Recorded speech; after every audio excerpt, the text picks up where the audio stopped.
Hello everyone. I hope कि आप सब लोग अच्छे होंगे और अपनी तैयारी अच्छे से कर रहे होंगे एग्जाम्स की। तो अभी आपका जो ये सेशन रहने वाला है ये काफ़ी ज़्यादा हेल्पफुल और बेनिफिशियल होगा उन बच्चों के लिए, खासकर जिन्होंने साइंस की तैयारी अच्छे से की हुई है या फिर ऑलरेडी पढ़ा हुआ है, सिलेबस कंप्लीट किया हुआ है। क्योंकि आज हम लोग करने वाले हैं एनडीए में पूछे गए टॉप 25 क्वेश्चन ऑफ साइंस। ठीक है, तो सिर्फ 25 क्वेश्चन की बात है। अगर आपको अच्छे साइंस आपने पढ़ी हुई है तो ये सेशन आप बहुत आराम से कंप्लीट कर पाएंगे। अगर आपका सिलेबस इनकम्प्लीट है, आपने कोई चीज नहीं पढ़ी है, तो उसके लिए एनडीए पर जी चैनल पर आपको मालूम है कि प्लेलिस्ट बनी हुई है ऑलरेडी। लिंक भी आपको यहाँ पर पिंड मिल जाएगा, वहां से आप जाकर जो है अपना तैयारी को कंप्लीट कर सकते हैं अगर कोई टॉपिक्स छूट गए हैं तो। ठीक है, तो इसी के साथ हम लोग शुरू करते हैं अपने questions. So the first question is, in the dispersion of white light by a common glass prism which one among the following is correct. तो जब ग्लास प्रिज्म से रिफ्रैक्शन या रिफ्लेक्शन होती है तो आपको पता है कि वहां पर सबसे इंपॉर्टेंट जो चीज आती है वो आती है रिफ्रैक्टिव इंडेक्स। ठीक है, रिफ्रैक्टिव इंडेक्स हर एक मटेरियल का अपना अलग अलग हो सकता है, ये भी आपको मालूम है। रिफ्रैक्टिव इंडेक्स का एक फॉर्मूला भी होता है, refractive index is equals to speed of light in the air divided by speed of light in that medium. ठीक है, तो इसी से जो है हम डिटरमाइन कर सकते हैं इस फॉर्मूले से कि जितना ज्यादा रिफ्रैक्टिव इंडेक्स होगा उतनी ही कम स्पीड होगी। ठीक है, और जितना ज्यादा आपका स्पीड होती है यानी उतना कम ऑब्जेक्ट का रिफ्रैक्टिव इंडेक्स रहा होगा। इतना तो सिंपल सी बात है। इसके अलावा जो आपकी जितनी ज्यादा लॉन्गर वेवलेंथ वाली जो होती है लाइट होती है उसकी रिफ्रैक्टिव इंडेक्स उतना उसको कम फील होता है। ठीक है, तो आपको ये चीज इसमें याद रखनी है इस टाइप के क्वेश्चंस के लिए। हायर होती है फॉर शॉर्टर वेवलेंथ, क्या चीज? Refractive index. रिफ्रैक्टिव इंडेक्स ज्यादा माना जाता है उनके लिए जिनकी वेवलेंथ कम है। तो हमारे विबग्योर जो हमारा स्पेक्ट्रम है विजिबल लाइट का, उसमें सबसे छोटी वेवलेंथ जो होती है, पहले अगर बात करो मतलब ब्लू लाइट, तो उसका लैम्डा यानी वेवलेंथ सबसे छोटा है, तो इसलिए उसको रिफ्रैक्टिव इंडेक्स बहुत ज्यादा फील होता है, जिसकी वजह से वो डेविएट करती है सबसे ज्यादा। ठीक है, इसके अलावा आपको ये भी पता है कि speed of light in air by speed of light in medium, तो स्पीड ऑफ यहाँ पर अगर उसको रिफ्रैक्टिव इंडेक्स ज्यादा लग रहा है, ठीक है, तो दैट मीन्स उसकी स्पीड क्या होगी? कम होगी। ठीक है, तो इसके अकॉर्डिंग आप अपना ऑप्शन ढूंढ सकते हो कि पहला ऑप्शन कहता है red light deviates the most. Okay, red light deviates the most, no. Blue light deviates the most, ठीक है, रेड लाइट डेविएट्स गलत, blue light deviates the most because blue light के पास लोएस्ट स्पीड होती है या फिर ब्लू लाइट के पास हाईएस्ट स्पीड होती है। अब आपको दिख रहा है कि यहाँ पर स्पीड कम हो रही है, तो लोएस्ट स्पीड इन प्रिज्म ना कि हाईएस्ट स्पीड इन प्रिज्म। ठीक है, ये क्वेश्चंस आपको हेल्प करेंगे कॉन्सेप्ट बिल्डिंग में। आपको ये चीज डिटो याद नहीं करनी है कि इसका आंसर ए है, डी है, बी है। ठीक है, आपको क्या करना है, इस क्वेश्चन में पूछा हुआ जो कॉन्सेप्ट है उस पर ध्यान देना है। Okay, then moving to the next question. इस क्वेश्चन में आपको पूछा है कि इस इलेक्ट्रिक सर्किट का करंट निकालना है आपको। तो इस टाइप के क्वेश्चंस में आप अगर एक चीज फॉल्ट है इसमें, आप एक अगर फाइंड करो, यहाँ पर बीच में 0 ओम दिया है। ठीक है, तो अगर आप इसको पैरेलल में लगा के फाइंड करने लगेंगे तो आंसर गलत आ सकता है, क्योंकि यहाँ पर 0 ओम है, दैट मीन्स यहाँ पर शॉर्ट सर्किटिंग होगी। ठीक है, अगर कोई भी मतलब पैरेलल में आपको एक सर्किट दिया है, उसमें रेजिस्टेंस लगी हुई है और बीच में या ऊपर नीचे कहीं पर भी 0 ओम आ जाता है resistance, that means short circuiting. Short circuiting क्या होती है आपको मालूम है? ओवरलोडिंग टाइप है ना, कि बहुत ज्यादा ओवरफ्लो हो जाता है करंट का, तो जिसकी वजह से सर्किट ब्रेक हो सकती है। अभी यहाँ पर शॉर्ट 0 ओम है यानी कि कोई रेजिस्टेंस नहीं है करंट को, तो करंट बहुत ज्यादा फ्लो करेगा जिसकी वजह से ये पूरा कनेक्शन कट। ठीक है, ये पूरा कट जाएगा। इधर 5 और इधर 5 जो है वो आपको सीरीज में देखने को मिलेंगे। उसके बाद आप अपना करंट आराम से निकाल सकते हो, जो कि आएगा आई गेस 1 ओम। ठीक है, अब आप लोग भी इसको कैलकुलेट कर सकते हो अपने आप से। ठीक है, यहाँ पर आपको अपनी कॉन्सेप्चुअल बिल्डिंग ज्यादा स्ट्रॉन्ग करनी है। अगर आप करेंगे तो कितना आएगा देख लीजिए एक बारी। आर और आर यानी कि यहाँ पर 5 + 5 किया 10 ओम। ठीक है, ओम्स लॉ आपको मालूम है, V = IR होता है। ठीक है, अब आपने V भी आपको दिया हुआ है 10 और ये भी आ गया 10, तो करंट कितना आएगा? 10/10 = I, यानी कि 1 एम्पियर आपका करंट है। ठीक है, so option A is the correct answer. समझ में आ गया? आगे है a microscope may be a combination of. हमेशा जो आपका माइक्रोस्कोप होगा, आपका कैमरा होगा या आई लेंस होगा, ठीक है, ये सभी में सिर्फ और सिर्फ कॉन्वेक्स लेंसेज यूज होते हैं, कॉन्केव लेंस यूज नहीं होता। ठीक है, याद रखेंगे। तो हम अब आप बोले इन्होंने कॉम्बिनेशन किसका होगा माइक्रोस्कोप में, तो 2 कॉन्वेक्स लेंस हो सकते हैं, कभी भी कॉन्केव लेंस नहीं होता। तो चाहे आप आंखों की बात कर लो, आई लेंस की बात कर लो, चाहे कैमराज की बात कर लो, चाहे माइक्रोस्कोप्स की बात कर लो, कॉन्वेक्स लेंस हमें इनमें देखने को मिलता है। ठीक है, आगे बढ़ेंगे। अगर leaves of the plant most plants appear green because of the chlorophyll present in it, बिल्कुल सही बात है। लीव्स में क्लोरोफिल यानी ग्रीन कलर की पिगमेंट होती है, हाँ, तो वो कह रहे हैं कि इसकी वजह से हमें जो है वो प्लांट ग्रीन दिखता है। ओके, तो अब आपने एक फिनोमेना सुना होगा स्कैटरिंग ऑफ लाइट, ठीक है, जिसकी वजह से हमें कोई भी चीज उस कलर की अपीयर होती है जो कलर सबसे ज्यादा रिफ्लेक्ट होता है। जैसे अब स्काई का फिनोमेना आप लोग पढ़ते हैं, ठीक है, स्काई जो है वो ब्लू कलर का अपीयर होता है। क्यों? क्योंकि ब्लू कलर बहुत ज्यादा रिफ्लेक्ट होता है, ठीक है, जिसकी वजह से हमें स्काई ब्लू दिखता है, ठीक है। तो ओके, तो इसी चीज को फॉलो करते हुए अगर आप इस क्वेश्चन पे ध्यान दें तो क्या ऐसा पॉसिबल है कि ग्रीन कलर मतलब जो ग्रीन पिगमेंट है वो ग्रीन कलर को एब्जॉर्ब कर लेती है, इसलिए हमें वो ग्रीन दिखती है? कभी भी एब्जॉर्प्शन से कलर नहीं मिलता, कलर मिलता है रिफ्लेक्शन से, ठीक है। तो जो लीफ है, जो ग्रीन कलर की लीफ होगी, वो आपकी ग्रीन पिगमेंट को एब्जॉर्ब नहीं कर रही होगी, वो ग्रीन कलर को, ठीक है, आई मीन ग्रीन कलर को वो एब्जॉर्ब नहीं कर रही होगी, वो ग्रीन कलर को रिफ्लेक्ट कर रही होगी, इसलिए हमें लीफ ग्रीन कलर की दिख रही होगी, ठीक है। तो यहाँ पर क्या होगा, it absorbs green light only. Green light तो एब्जॉर्ब ही नहीं करनी, एब्जॉर्ब करेगी तो नहीं, अगर रिफ्लेक्ट करेगी तो ग्रीन दिखेगी, तो ये हो गया गलत। Absorbs red and blue light while reflecting green light, बिल्कुल सही स्टेटमेंट लिखी है कि रेड और ब्लू को जो है थोड़ा थोड़ा एब्जॉर्ब करती होगी और ग्रीन को रिफ्लेक्ट करती होगी, ठीक है। तो इसी तरीके से हमें और कोई नहीं देखने को मिल रहा कि जिसने रिफ्लेक्टिंग ग्रीन लाइट की बात करी होगी, सिर्फ एक ऑप्शन में, फर्स्ट ऑप्शन में ही बात की है कि ग्रीन को रिफ्लेक्ट करती है, ठीक है। तो इस तरीके से हमारा ए ऑप्शन करेक्ट हो जाता है।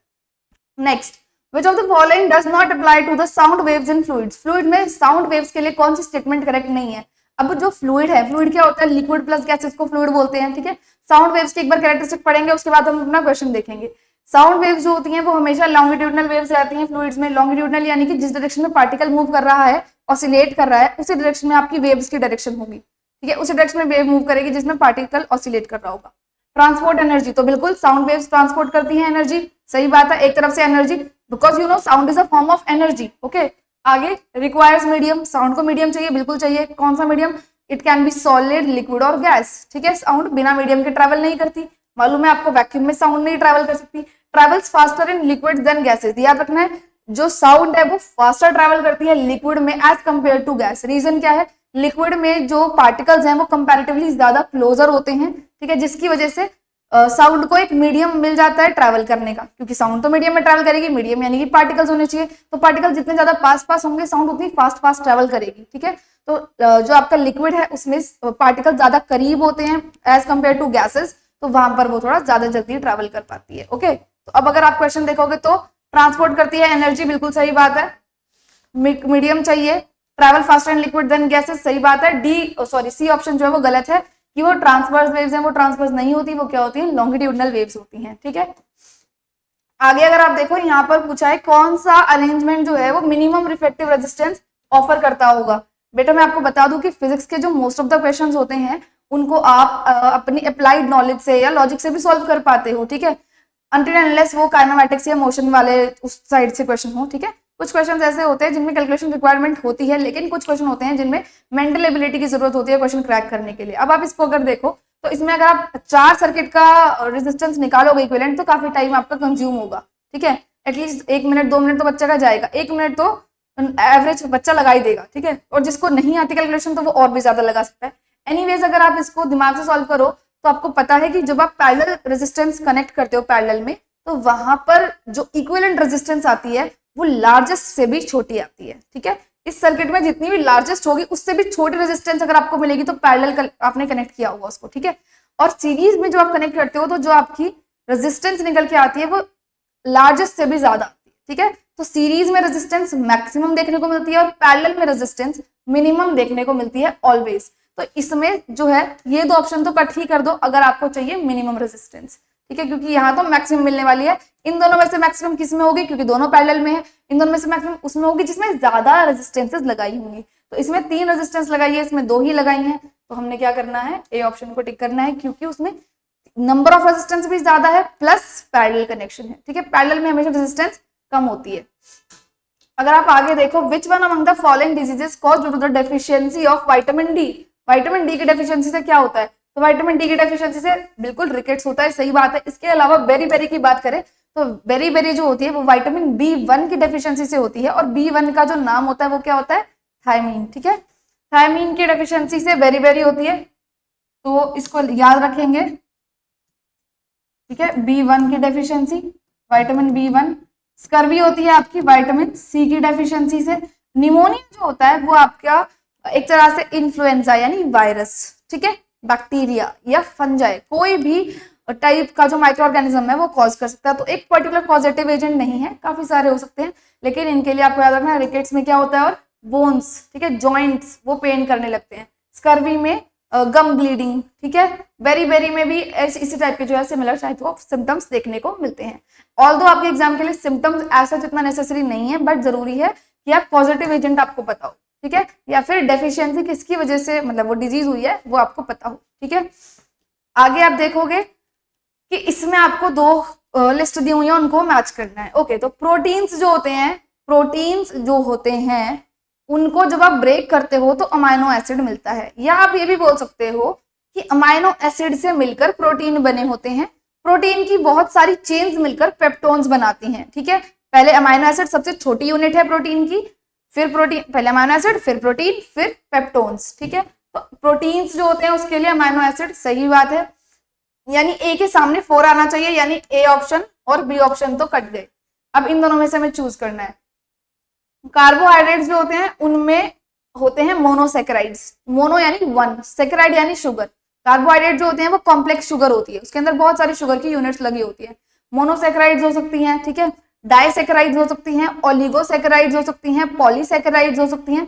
सेकेराइड का मतलब होता है शुगर, ठीक है, सेकेराइड मीन्स शुगर, और मोनो मतलब एक शुगर, डाई मतलब दो शुगर, ओलिगो मतलब फ्यू शुगर्स, और पोली मतलब मेनी शुगर्स, ठीक है। तो इस तरीके से कार्बोहाइड्रेट के साथ कभी भी सेकेराइड वाला है तो आप जोड़ सकते हो उसको। उसके अब आपको बी में 3 देखना है, तो बी में 3 तो सिर्फ डी ऑप्शन में गिवन है, आप बाकी भी देख सकते हो। सी के लिए 1, न्यूक्लिक एसिड्स में क्या होता है, nitrogen bases and pentose sugars.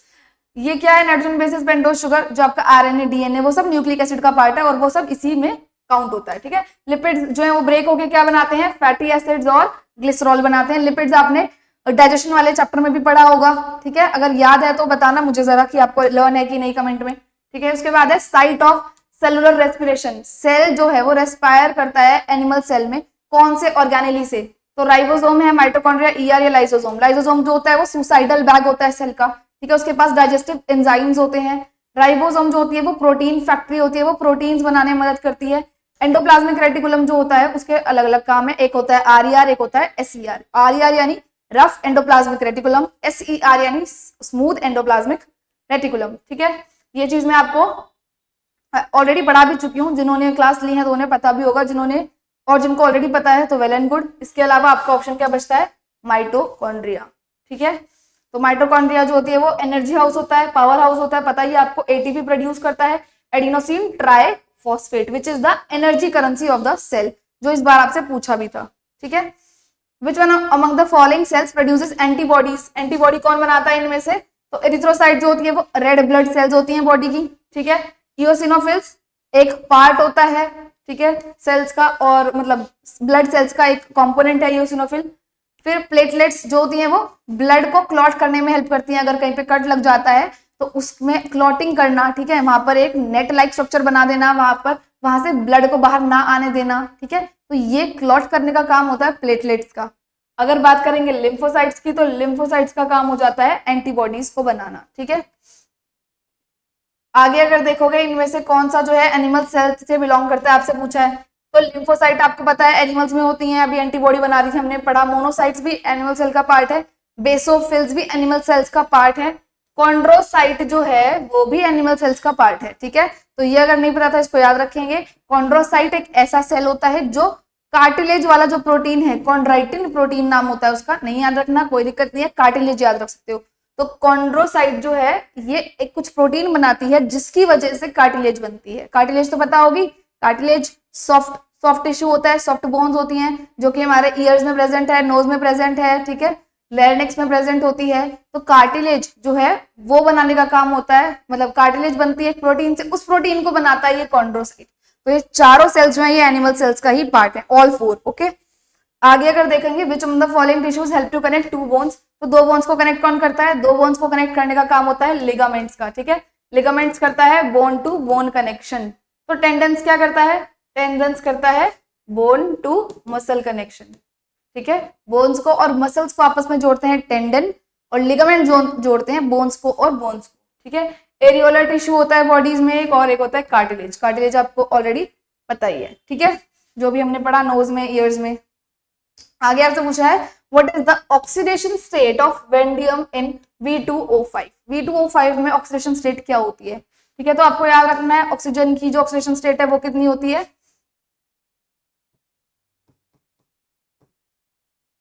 Oxygen की ऑक्सीडेशन स्टेट आपने लिखनी है कितनी है, ठीक है, -2। और V की आपको पता नहीं है कितनी है, वेंडियम में जो मतलब वेंडियम जो ये V फॉर वेंडियम है इसकी आपको पता नहीं है, तो हम V को सपोज करेंगे कि इसकी ऑक्सीडेशन स्टेट है X, ठीक है। फॉर्मूला क्या दिया हुआ है हमें, फॉर्मूला दिया है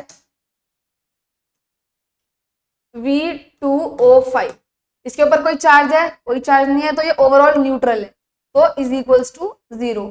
V2 यानी कि V को तो हमने X माना है, तो इधर 2X, ओके, प्लस यहाँ पर इसकी स्टेट कितनी है ऑक्सीजन की, -2, तो यहाँ पर लिखेंगे -2 इंटू 5। ये इंटू 5 क्यों किया, ये इंटू 5 किस लिए किया है हमने, क्योंकि ये जो 5 था ये इधर, ठीक है, और ये जो -2 था ये क्या है, ये इसका चार्ज है जो, ठीक है, जो इसकी स्टेट होती है, चार्ज नहीं कहेंगे स्टेट कहेंगे, ठीक है। आगे अगर इसको सॉल्व करेंगे तो हमें क्या मिल जाएगा, इस इक्वेशन को सॉल्व करने पर 2x - 10 इज इक्वल्स टू 0, तो ये हो गया +10/2 इज इक्वल्स टू x, ठीक है। तो ये x की वैल्यू आ गई 5। x क्या था हमारा, वेंडियम की ऑक्सीडेशन स्टेट, तो 5 जो होगा वो हमारा करेक्ट आंसर होगा, that is your option D, ठीक है। आगे अगर आप पढ़ेंगे which one among the following statements with reference to the properties of water is not correct. तो वाटर जो है वो एक एनोमलस बिहेवियर शो करता है, आपको पता होगा, पढ़ाया हुआ है वैसे ये भी, तो इस टॉपिक को भी कवर जरूर कर लेना, ठीक है। अभी मैं क्वेश्चन के रिस्पेक्ट में आपको थोड़ा सा डिटेल दे देती हूँ। स्पेसिफिक हीट ऑफ वाटर बहुत ज्यादा हाई होती है, तो बिल्कुल सही बात है बेटा, एबनॉर्मली हाई होती है specific heat of water.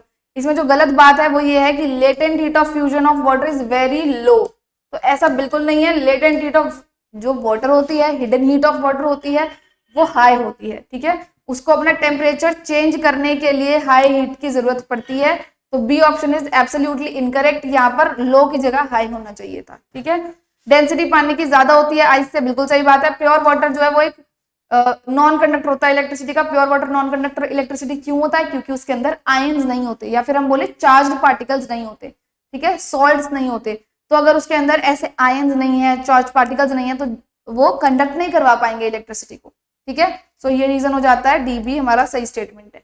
Which one of the following has a sweet and Frooti smell. इनमें से किसकी स्मेल जो है वो स्वीट और फ्रूटी होती है। स्वीट और फ्रूटी स्मेल वाले कंपाउंड्स को हम क्या बोलते हैं, ईस्टर बोलते हैं, ठीक है, एस्टर। तो जो भी कंपाउंड होगा एस्टर से बिलोंग करने वाला, वो हमारा क्या होगा, स्वीट और फ्रूटी होगा, ठीक है।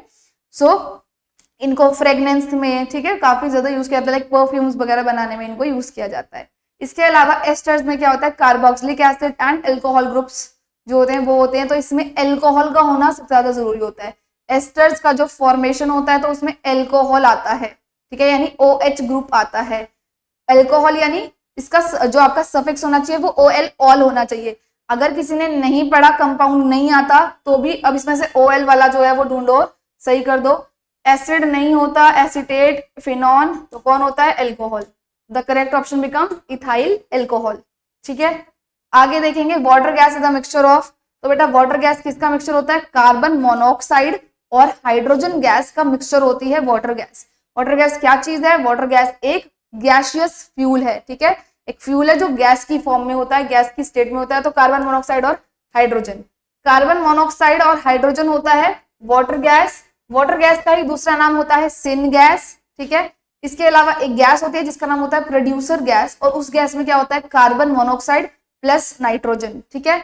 एक होता है सेमी वाटर गैस, उसमें क्या होता है, water gas plus producer gas is equals to semi water gas, ठीक है। तो याद रखना है वाटर गैस ये दोनों चीजें होती हैं। इसके अलावा क्या चीज थी, प्रोड्यूसर गैस। प्रोड्यूसर गैस में क्या होता है, लिख दूं आपको लोगों के लिए इसको, प्रोड्यूसर गैस में क्या होता है, मोनोऑक्साइड प्लस हाइड्रोजन होता है आपका इसमें, वाटर गैस में इसमें होता है नाइट्रोजन, ठीक है। एक होता है सेमी वाटर गैस, उसमें क्या होता है, water gas plus producer gas, दोनों को मिक्स।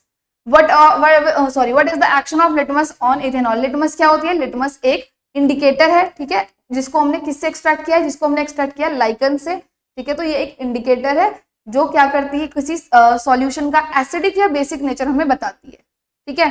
अगर वो लिटमस पेपर अपना कलर चेंज करती है ब्लू टू रेड, ठीक है। तो सॉल्यूशन एसिडिक है, रेड टू ब्लू करती है तो वो सॉल्यूशन बेसिक है। अगर आप बात करोगे एल्कोहल यानी इथेनॉल की स्पेसिफिकली, तो इथेनॉल जो होता है उसमें लिटमस पेपर कोई कलर चेंज नहीं करता, यानी वो न्यूट्रल रहता है उसके टूवर्ड्स। तो ए स्टेटमेंट बिल्कुल सही हो जाती है, पहला स्टेटमेंट सही है, ठीक है।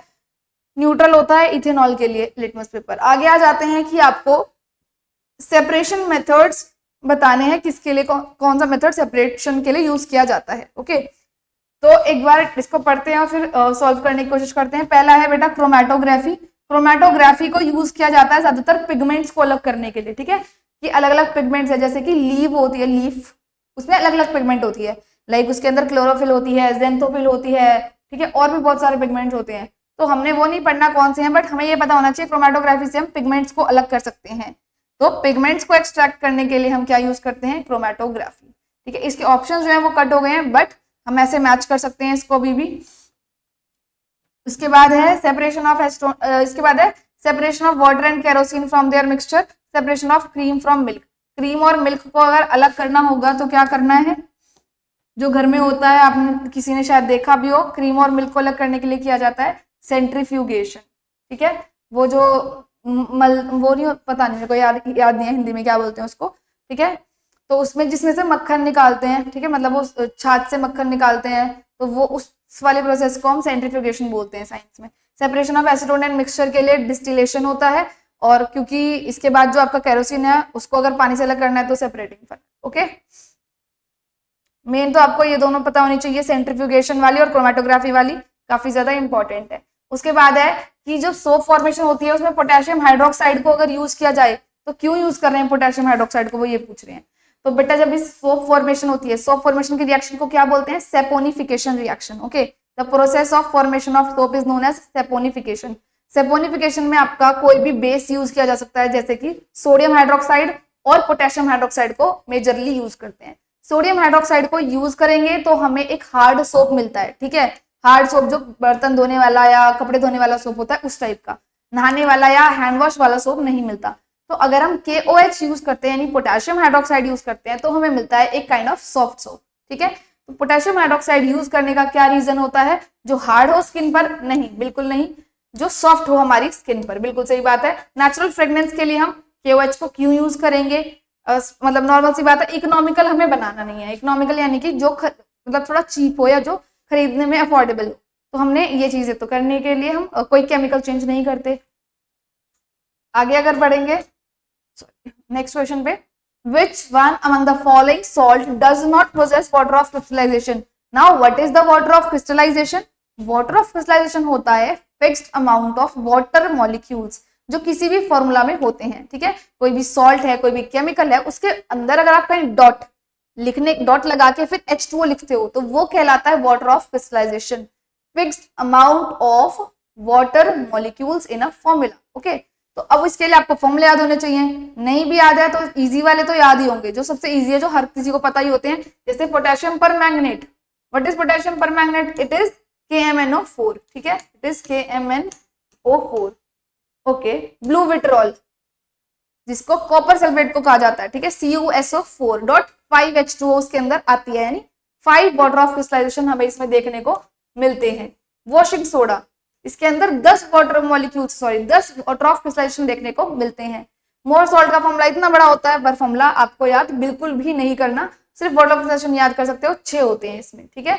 तो इन सभी में वाटर ऑफ क्रिस्टलाइजेशन है सिवाय KMnO4 के। अगर आपको इन सब का फॉर्मूला नहीं भी आता होता तब भी आप पेपर में इसको सही कर सकते थे, अगर आपको KMnO4 पता होता, क्योंकि KMnO4 एक रिएजेंट है जो कि बहुत सारे केमिकल रिएक्शंस में आप केमिस्ट्री की 10th क्लास में पढ़ते हो, ठीक है। तो अगर 10th क्लास की बुक पढ़ी होगी NCERT की, या फिर प्रिपरेशन के टाइम रिएक्शंस याद करी होंगी, तो KMnO4 का नाम याद सुना होगा पक्का। तो सुना है तो मतलब फॉर्मूला पता है, फॉर्मूला पता है तो ये पता होगा कि उसके अंदर कोई पानी नहीं होता, कोई H2O नहीं होता, तो फर्स्ट ऑप्शन हमारा सही हो जाता है, ठीक है। आगे अगर देखेंगे total number of covalent bonds in methanol, तो मीथेनॉल का आप एक स्ट्रक्चर बनाओ और उसके अंदर कोवेलेंट बॉन्ड्स निकालेंगे और बताएंगे कि कितना होगा। मीथेनॉल क्या होता है, उसका फॉर्मूला, देन उसके नंबर ऑफ कोवेलेंट बॉन्ड उसमें निकालने हैं। कोवेलेंट बॉन्ड क्या होते हैं, कोई भी ऐसा बॉन्ड जो शेयरिंग ऑफ इलेक्ट्रॉन से बनता है, ठीक है, या आप बोलो कि शेयरिंग से बनता है, ठीक है, दो अलग अलग बॉन्ड हो सकते हैं।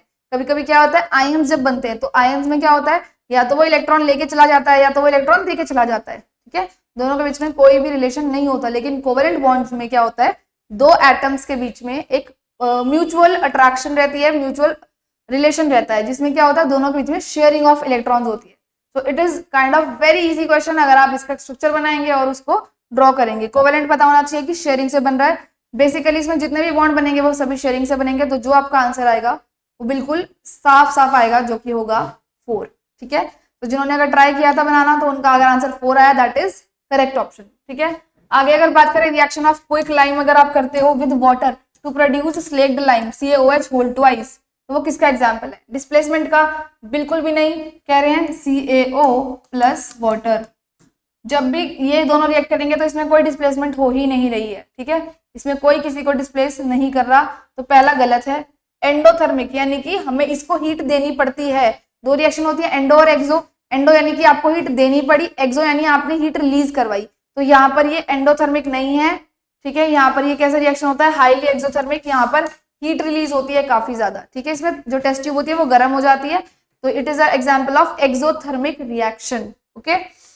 आगे अगर देखेंगे, इनमें से कौन सा जो है largest composition in biogas, biogas में इनमें से कौन सी वाली जो है गैस वो सबसे ज्यादा होती है, कौन सा कंपाउंड सबसे ज्यादा होता है? तो बायोगैस क्या होती है, गोबर गैस को बायोगैस बोलते हैं, ठीक है, और गोबर गैस में सबसे ज्यादा होता है मीथेन यानी CH4। So option number B is the correct option, ठीक है। इसके लिए आपको फ्यूल गैसेस पढ़नी आनी चाहिए, तो फ्यूल गैसेस जरूर पढ़ लेना। एक क्वेश्चन है आपका, consider the following reaction which of the following statements जो है वो सही नहीं है। पहली बात तो ये जो रिएक्शन आपको दी हुई है Fe2O3 प्लस 2Al, कभी भी जब दो मेटल्स, ठीक है, रिएक्ट कराए जाते हैं तो हायर जो रिएक्टिविटी वाला होता है वो लेस वाले को डिस्प्लेस कर देता है, ठीक है जी। इसी टाइप के रिएक्शन में क्या होता है, बहुत ज्यादा हीट प्रोड्यूस होती है, बहुत ज्यादा हीट प्रोड्यूस होती है, जिसको हम क्या बोलते हैं, थर्मिट रिएक्शन, ठीक है। So it is an example of thermite reaction. Thermite reaction जो होता है वो रेल की पटरी वगैरह बनाने में, उनको जोड़ने में यूज किया जाता है, वहां पे आयरन यूज होता है, आपको पता ही है, ठीक है, और इससे हमें क्या मिलता है, प्योर आयरन भी मिल जाता है, क्योंकि ये जो Al था ये इधर आ गया ज्यादा रिएक्टिव होने के कारण, जिसकी वजह से Fe बाहर, सॉरी Fe ये रहा बाहर, ठीक है, तो ये क्या होता है, प्योर होता है। इससे हम रेलवे ट्रैक्स की ज्वाइनिंग में यूज करते हैं, तो इसी को थर्मिट रिएक्शन भी बोला जाता है, ठीक है, और काफी ज्यादा हीट रिलीज होती है इसमें, तो ये इट इज हाईली एक्सोथर्मिक।